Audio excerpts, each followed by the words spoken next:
Good morning po mga ka-farmers. Nandito po ulit tayo sa ating tananim na talong. So bali po ngayon sila ay 27 days na po.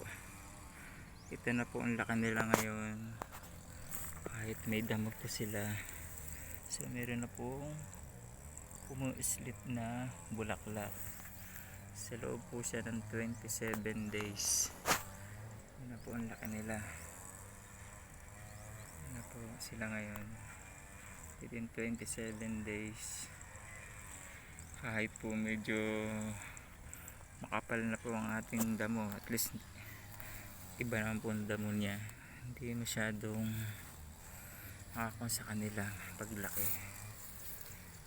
27 days, maganda po ang kanilang laki ngayon.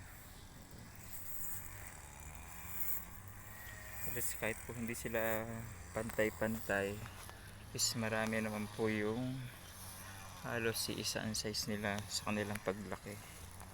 Within 27 days, isang beses pa lang po tayo nakapaglagay ng fertilizer sa kanila. Ang lawak nila ay nasa,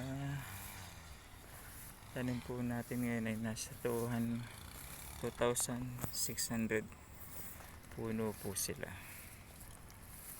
So bali po dalawa siyang pwesto, isang maliit at isang malaki-laking pwesto ang kabila.